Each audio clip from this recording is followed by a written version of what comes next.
दोस्तों, अगर आपको एक बॉटम के पास या फिर आपके मोशन की जगह के पास अचानक बहुत ज़्यादा तेज़ दर्द हुआ, पेन हो रहा है या फिर एक थ्रॉबिंग टाइप का पेन है, बैठना भी मुश्किल हो गया है और हर घंटे ये पेन बढ़ते जा रहा है, थोड़ा सा फीवर भी आ रहा है, तो दोस्तों ये पाइल्स नहीं, ये एक इन्फेक्शन हो सकता है जिसे हम कहते हैं peri anal abscess.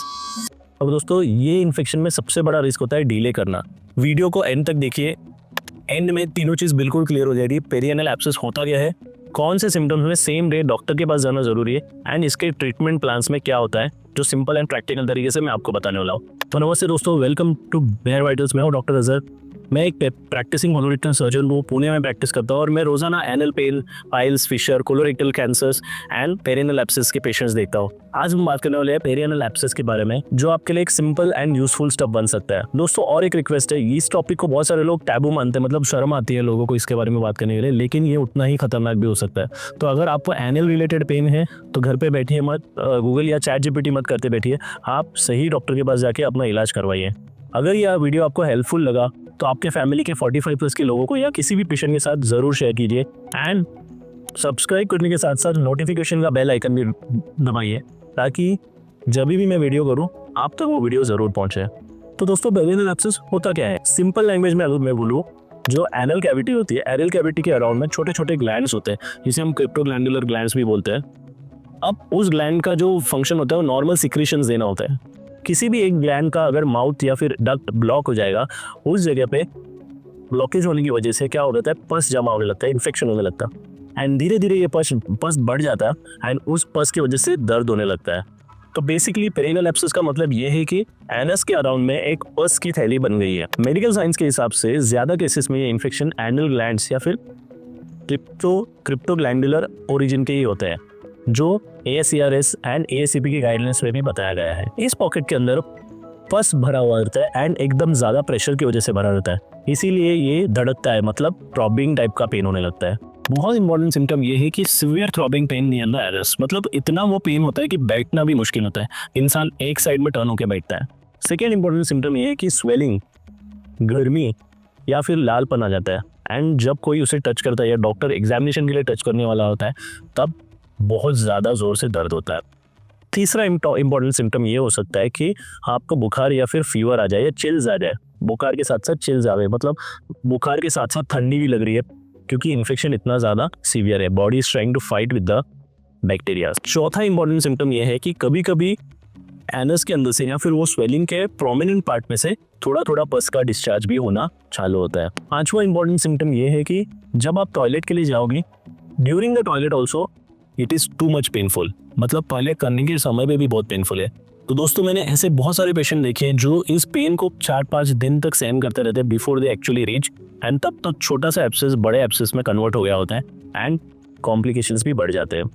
Indian clinical study data बताता है कि 100% लोगों के अंदर फीवर और स्वेलिंग कॉमन थे, मतलब पेरिनेल एब्सेस के मोस्ट ऑफ द पेशेंट्स में स्वेलिंग, पेन एंड फीवर, ये तीनों चीज कॉमन थी। तो दोस्तों सिंपल थंब रूल ये है, pain, severe pain, throbbing pain, swelling, fever, same day doctor को जाके मिलिए एंड प्रॉपर इवैल्यूएशन कर लीजिए।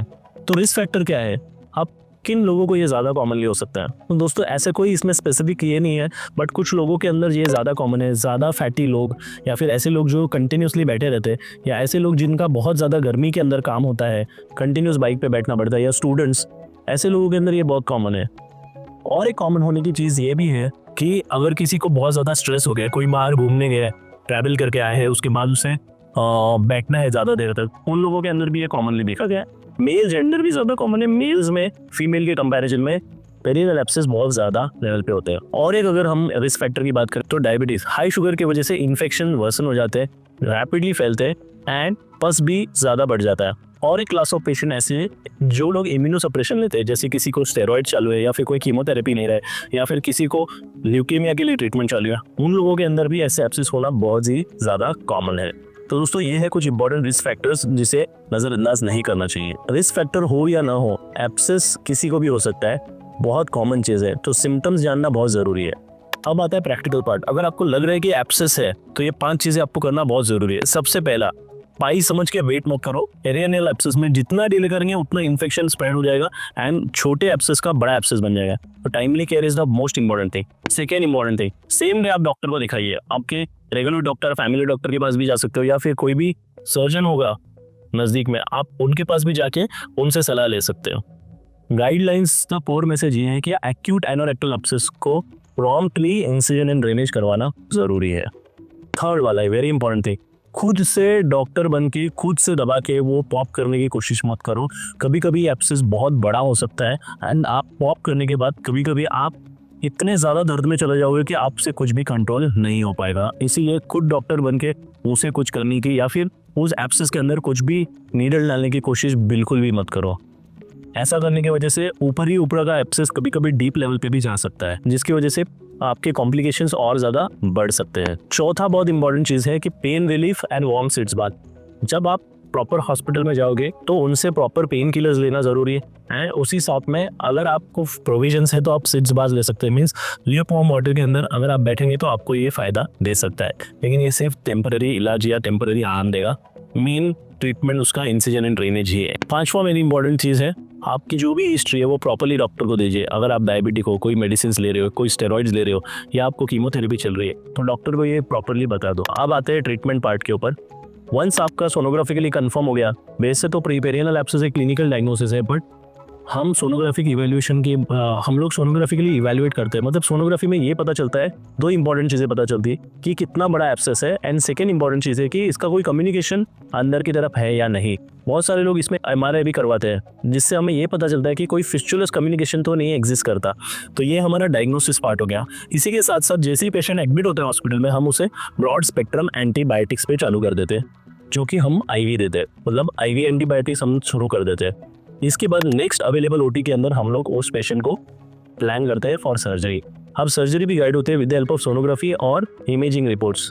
बेस्ड ऑन दैट हम लोग सर्जरी करते हैं एंड सबसे कॉमन तरीका सर्जरी का है इंसिजन एंड ड्रेनेज। मतलब जो एब्सेस आया है उसके अंदर के पस को पूरी तरह से ड्रेन करो, उसे अच्छा वॉश दो ताकि अंदर के सारे जो उसके इन्फेक्टेड वॉल्स है वो भी बाहर निकल जाए एंड पेशेंट का एब्सेस पूरे तरीके से बाहर निकले। एट द सेम टाइम दोस्तों हम लोग ये करते हैं कि उस पस को हम लोग कल्चर सेंसिटिविटी के लिए भी भेज देते हैं, तो हमें एग्जैक्टली पता चलता है कौन से माइक्रो ऑर्गेनिज्म की वजह से इन्फेक्शन हुआ और हम पेशेंट को वही एंटीबायोटिक दे सकते हैं। दोस्तों याद रखो, अगर आपको लग रहा है कि आपको पेरिनेयल एब्सेस है तो आप एंटीबायोटिक्स खाते मत बैठो। मैंने बहुत सारे पेशेंट को देखा है जो मेडिकल से या फिर किसी भी डॉक्टर से ऐसे ही एंटीबायोटिक्स ले लेते हैं और 5-5 दिन तक एंटीबायोटिक खाते रहते हैं और छोटा सा पस इतना बड़ा हो जाता है फिर वो हमारे पास आते हैं एंड तब तक ये ज़्यादा कॉम्प्लिकेट हो गया रहता है या फिर कभी कभी वो एनस के अंदर भी ओपन हो जाता है। तो ऐसा प्लीज़ मत कीजिए। अगर आपको लग रहा है कि पेरिनेयल एब्सेस का प्रॉब्लम है तो सही डॉक्टर के पास जाइए एंड प्रॉपर ट्रीटमेंट कराइए। दोस्तों सर्जरी से सबको डर लगता है, बट सर्जरी का साइंस इसलिए इवॉल्व हुआ है कि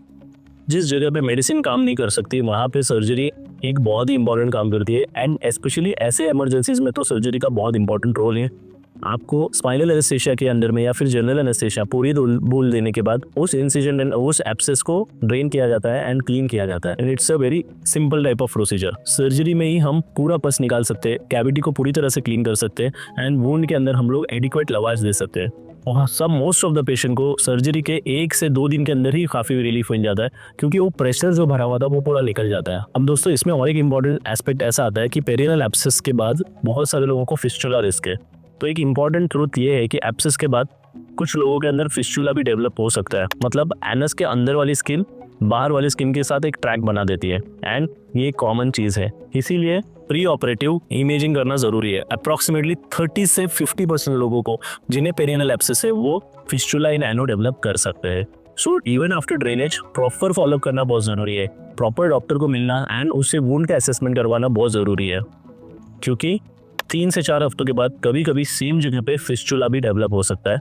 आपका सर्जन आपको अच्छे से गाइड करके बता सकता है whether this is a fistula और नो। दोस्तों बहुत सारे लोगों को बहुत सारी गलत जानकारी होती है, जैसे कि एंटीबायोटिक से ठीक हो जाता है। बहुत सारे डॉक्टर्स भी बोलते हैं कि एंटीबायोटिक्स ले लो ठीक हो जाएगा, लेकिन आपको मैं बताता हूँ जहाँ पस रहा पस को ड्रेन करना बहुत ज़रूरी है, सिर्फ एंटीबायोटिक से ये ठीक नहीं होता। सेकेंड गलतफहमी ऐसी है कि ये पाइल्स का इन्फेक्शन है, क्रीम लगाएंगे तो ठीक हो जाएगा। Absolutely not.